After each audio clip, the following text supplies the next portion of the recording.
Hi, everyone. This is the Cal Poly Votes presentation that we made. It is a group intervention project discussing the psychology behind voting, voter turnout, and solution to barriers. My name is Kira Boyd. I'm Madeline. I'm Rafa. And I'm Bryce. So we are going to be going over 4 major sections. First is the literature review, which will be a brief overview of the literature, data, and existing statistics. Our intervention, which we will be describing our methodology, description, implementation, and outreach. Reflections we have, where we will assess our impact, our reception, and implications for future projects. And resources, which will include the helpful links and resources we included in our intervention for those who are interested. All right, hi everyone, I'm Bryce, and I will be doing the literature review. So when you're talking about something like voter turnout, that's something that's so universally important, it's just a really critical piece of that to just understand the literature that's around our intervention and specifically what that looks like for younger voters. So some statistics related to that. The age group 18 to 24 actually doubled in turnout from 2014 to the 2018 midterms. And that wasn't just a fluke. That was something that was consistent across 99% of campuses who were reporting higher likelihood to vote in 2018 as opposed to 2014.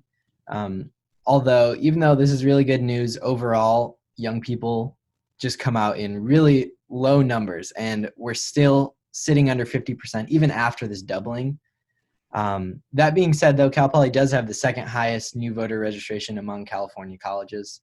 So, there's some light in the darkness there. Next slide, please. So then why is this turnout so low for young people? There's a lot of reasons. I've talked to a lot of people personally who make up a lot of excuses, and then there's a lot of data to back up these excuses. So some of those are just people not knowing deadlines or not knowing the process for registering.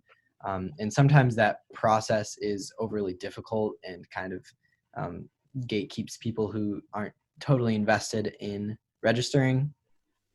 I've read articles talking about how young people, because they're the newest members of our democracy, they're not really sure what their place is in that system yet, and so they might not vote. Young people move more frequently, are less likely to have a license. And then in the more psychology realm of barriers, they feel less perceived control over what's going on in our country. They feel that they have less political affect and less motivation to do something about that. So, and also they are less likely to be contacted directly by political campaigns. And that's something I'll talk about in a second, is that canvassing is proven to be effective in voter turnout. And those kinds of programs just aren't targeting younger people. And my last two on there are more about the campus community and the fact that college students are voting in places where they're typically not from. And so either they might not feel like they're a part of the community, or the community might kind of be pushing them out and not wanting them to vote, even though they legally can vote on their campus. And then there's also an aspect of universities being scared that their programs surrounding voter registrations could be seen as overly political. And that could lead to differences in funding and things like that. So then lastly, what has been proven to be successful in overcoming these barriers when it comes to young voters? The biggest one is just like targeting these campaigns specifically to the young people, canvassing, doing phone calls, doing door to door.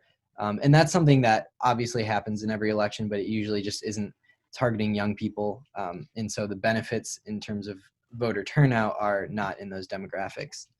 And then there's also the fact that people who do vote usually have a large influence on the people around them, whether it's friends or family.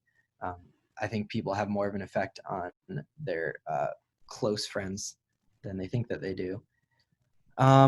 Also, it has been reported that students trust their universities more than other institutions or social programs. And so that is an opportunity to be empowering student voters by providing things like nonpartisan opportunities to register or information about issues and candidates.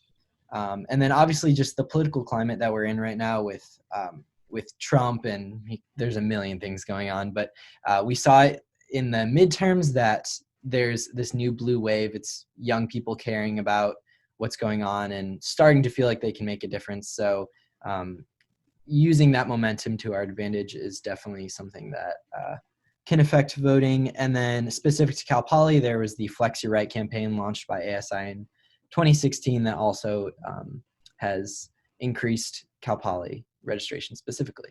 So that is kind of an overview of this issue in general, because it's a huge national issue, and then trying to focus on little bits of it in terms of being young and being students at Cal Poly. Hi, I'm Madeline. I'm going to be talking about the intervention section. So for our intervention, we decided to launch a social media campaign with the hashtag CalPolyVotes. Given our tendency to be communicating mostly online right now, we figured that this might be the most effective way to reach out to the Cal Poly population. We wanted to accomplish a few things during this campaign: educating students on the issue of low student voter turnout, the psychological theories behind increasing this behavior, and in turn providing not only resources to make voting more accessible, but also education on how students can change their own attitudes towards voting. Our infographic also plays into the promotion aspect of social marketing by using multiple principles such as the theory of reasoned action, the social identity theory, and persuasion tactics to get our point across. Next slide, please. So for this section, we provided a list of statistics relevant to Cal Poly students. We thought this would be an effective tool of persuasion since it relies on personal relevance, trustworthy sources that the audience will see as credible. This includes Mustang News and KSBY, and factual data via statistics of how many students are actually registered at Cal Poly. In addition to this, we use the social identity theory, which encompasses the idea that a person's identity is strongly tied to their membership in different groups and their sense of belonging via these groups, which in this case would be Cal Poly. We did this by comparing Cal Poly statistics to another CSU, Cal State Fullerton, to create an in-group of sorts, which would be Cal Poly students, and an out-group, which is CSU Fullerton students. Although the social identity theory has some caveats that we're aware of, we think that it promotes healthy competition, similar to our rivalry with UCSB, and it'll give Cal Poly students more of a sense of solidarity and group membership.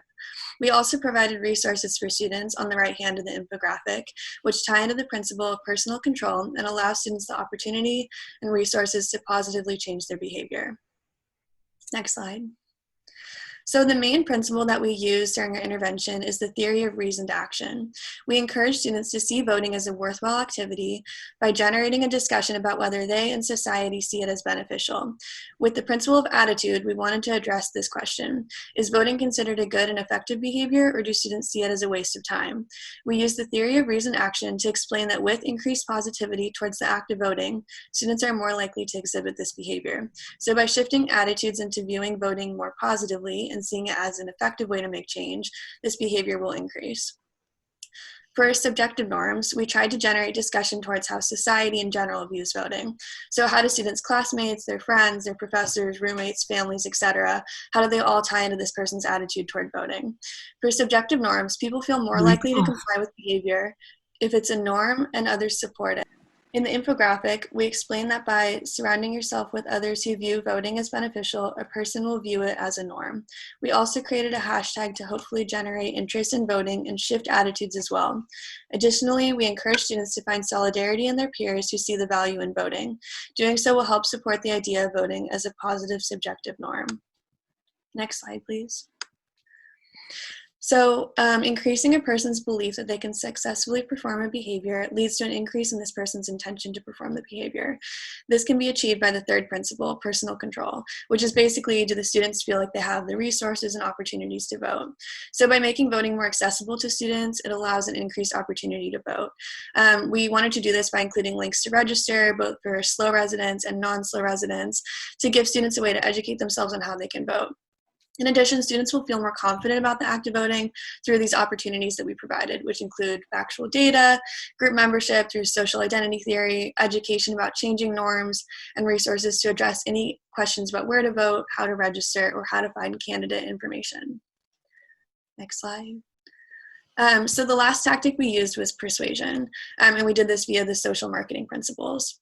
So in addition to quality, we put a lot of time and resources into making our campaign. We included a catchy hashtag, so viewers would be more willing to spend time engaging.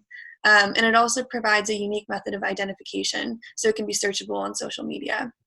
For personal relevance, we included statistics that pertain particularly to Cal Poly students so that they can feel more inclined to register to vote and get information about general student turnouts in past elections. Hi, I'm Rafa, and I'll be doing the reflections. It's basically our assessment, our impact, and future implications. So, outreach and views. We posted our infographic on 3 different social media sites, 1 on Facebook, 1 on Twitter, and 3 on Instagram.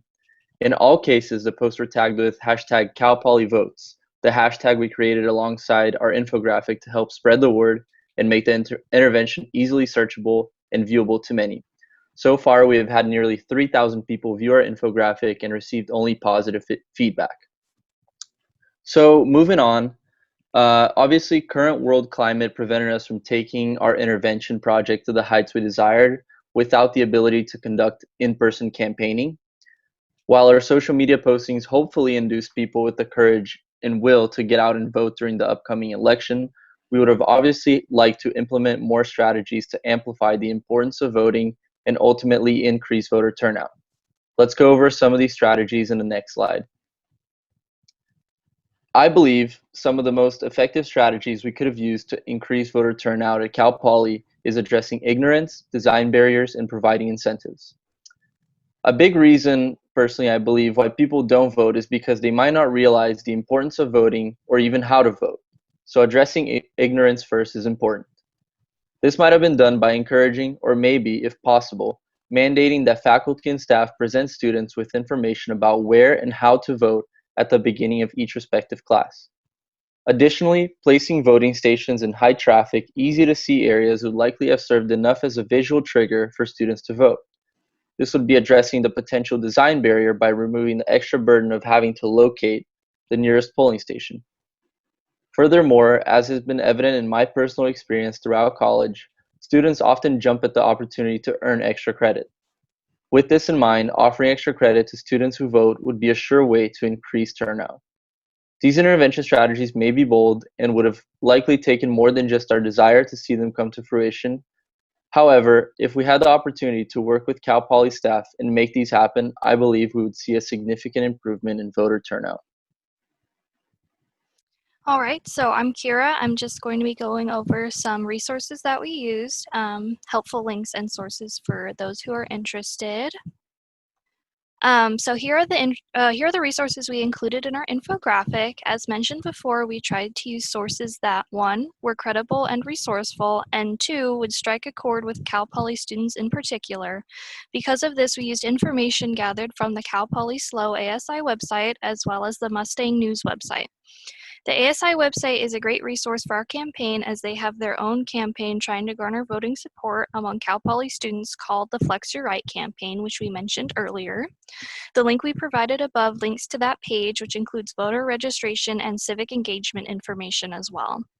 The Mustang News also gives valuable information and has reported on candidate preferences, issue preferences, and voter registration statistics among Cal Poly students in the past.